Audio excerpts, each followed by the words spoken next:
तो अभी मंत्रियों के बहुत पद खाली हैं। जी सर, अभी भी 10 पद खाली हैं। बिल्कुल, एनडीए मंत्रिपरिषद के लिए तय फार्मूले के मुताबिक बीजेपी से 17, जेडीयू से 15, लोक जनशक्ति पार्टी से 3, हिंदुस्तान अवामी मोर्चा से 1, राष्ट्रीय लोक मोर्चा से एक मंत्री हो सकते हैं। और इस गणित से जेडीयू के 6 और बीजेपी के 4 नेताओं को मंत्री की कुर्सी मिल सकती है। पनोरमा ग्रुप, जो सोचता है वो करता है, आपके अपने सपनों का आशियाना। नीतीश कैबिनेट के विस्तार का बेसब्री से इंतजार था। जाने रेस में जदयू बीजेपी से कौन कौन नेता है।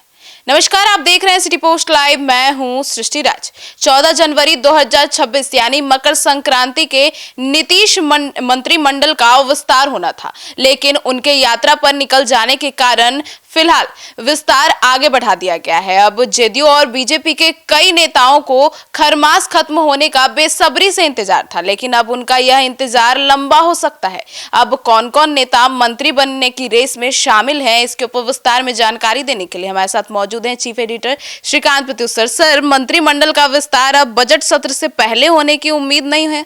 बिल्कुल नहीं। नीतीश कुमार जी खरमास बात करने वाले थे, ऐसी चर्चा थी और सारे नेता एकदम इंतजार कर रहे थे बेसब्री से कि भाई जल्दी खरमास खत्म हो और मंत्री पद का ओथ लें। लेकिन सीएम नीतीश कुमार निकल गए यात्रा पर।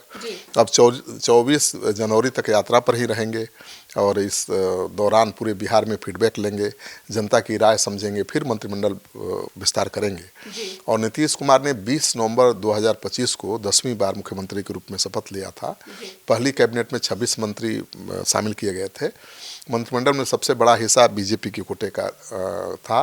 बीजेपी के 14 नेता मंत्री बने। नितिन नवीन के कार्यकारी राष्ट्रीय अध्यक्ष बनने के बाद इस्तीफा दे दिया उन्होंने, तो इससे पार्टी के मंत्रियों की संख्या अब घटकर 13 हो गई है। जेडीयू के केवल 9 मंत्री अभी तक बने हैं मुख्यमंत्री को लेकर।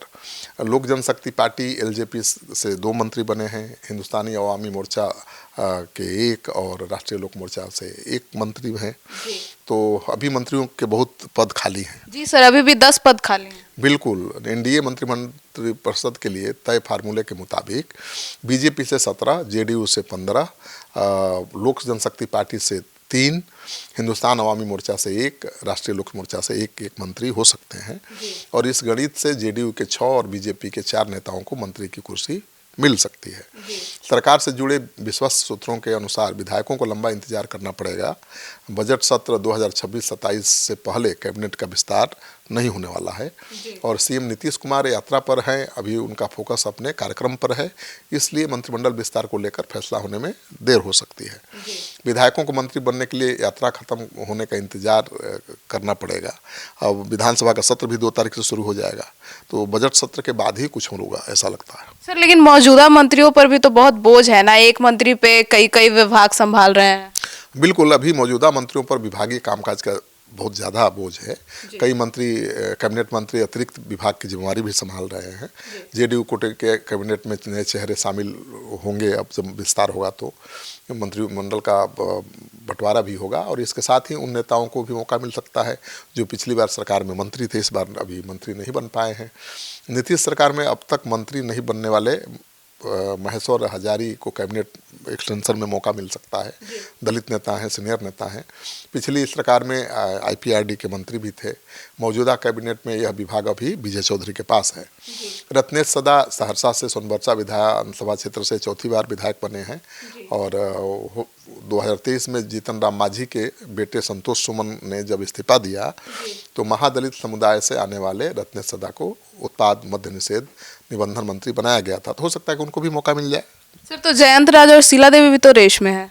बिल्कुल, भवन निर्माण मंत्री रह चुके हैं जयंत राज और फिर से बड़ी जिम्मेवारी उनको मिल सकती है। अभी भवन निर्माण विभाग का अतिरिक्त प्रभार विजय कुमार सिन्हा चौधरी के पास है। जयंत राज बांका के अमरपुर विधानसभा सीट से विधायक बने हैं और 2020 में पहली बार विधायक बनने के बाद उन्हें नीतीश मंत्रिमंडल में जगह मिली थी। शीला कुमारी पहले परिवहन मंत्री रही हैं, इस समय परिवहन मंत्री का अतिरिक्त प्रभार श्रवण कुमार के पास है। शीला मधुबनी जिले के फुलपरास विधानसभा क्षेत्र से आती हैं, तो उम्मीद है कि उनको भी जेडीयू की तरफ से मौका मिल सकता है। जेडीयू के प्रदेश अध्यक्ष हैं उमेश कुशवाहा, जो कुशवाहा समाज से आते हैं, उनको भी मंत्रिमंडल में जगह मिल सकती है। और उनकी दावेदारी बहुत मजबूत मानी जा रही है। मुंगेर के जमालपुर विधानसभा सीट से विधायक हैं नचिकेता मंडल, मंत्री बन सकते हैं।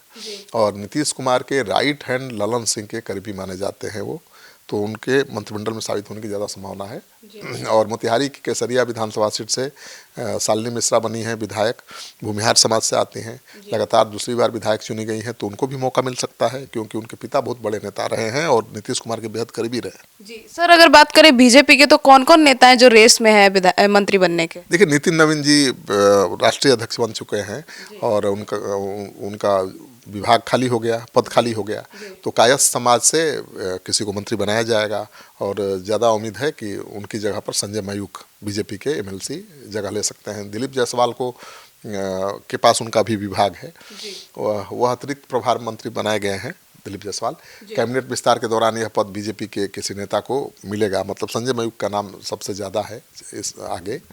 और पार्टी सोशल इंजीनियरिंग का भी बहुत ध्यान रखेगी मंत्रिमंडल के विस्तार में। भाजपा कोटे से राजपूत, भूमिहार, मैथिल, ब्राह्मण जाति से नीतीश मिश्रा को फिर से मंत्रिपरिषद में जगह मिल सकती है। झंझारपुर से 5 बार विधायक चुने गए हैं नीतीश मिश्रा। विधानसभा चुनाव 2025 में बीजेपी की ओर से तीसरी सबसे बड़ी जीत, मतलब सबसे ज़्यादा वोटों से जीत हासिल करने वाले नेता हैं। और 2020 का चुनाव भी उन्होंने 42,000 से अधिक वोटों से जीता था।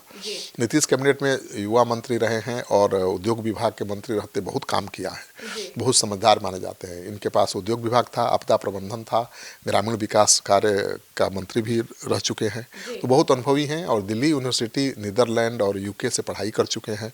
इनके पास MBA की डिग्री है। मैथिल ब्राह्मण कोटे से सबसे मजबूत दावेदारी है और विवादों से हमेशा दूर रहते हैं, बहुत सुलझे हुए हैं, तो उनको मौका मिल सकता है। सर, तो संजय चौरसिया और संजय मयूख भी रेस में शामिल हैं? हाँ, पहले भी मैंने आपको बताया कि नितिन नवीन की जगह संजय मयूख ले सकते हैं।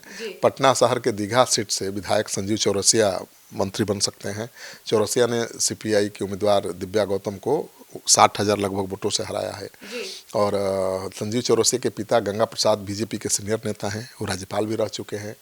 ये EBC सेक्शन से आते हैं, वो उनके पास PhD की डिग्री है और राजनीति में आने के पहले एक सहायक प्रोफेसर भी थे, तो उनको मंत्री बनाया जा सकता है। विधान परिषद के सदस्य संजय मयूख हैं जो कायस्थ समाज से आते हैं, नितिन नवीन की जगह ले सकते हैं। बीजेपी के शीर्ष नेतृत्व के बेहद करीब हैं वो और ज़मीनी स्तर के नेता माने जाते हैं। इनकी पकड़ प्रदेश नेतृत्व पर भी मजबूत है, तो संजय मयूख मंत्री बन सकते हैं। बेगूसराय की तेघड़ा सीट से 35,364 वोटों के अंतर से जीतकर विधायक जो बने हैं उनको भी मौका मिल सकता है। तेघड़ा में भाजपा की बढ़ती लोकप्रियता और वामपंथी किले के ढहने का सबूत था, तो राजपूत जाति से आने वाले नीरज कुमार बबलू 2005 से लगातार विधायक चुने जा रहे हैं। पर्यावरण, वन, जलवायु परिवर्तन विभाग के साथ साथ लोक स्वास्थ्य अभियंत्रण विभाग के मंत्री रह चुके हैं, तो वो भी रेस में शामिल हैं।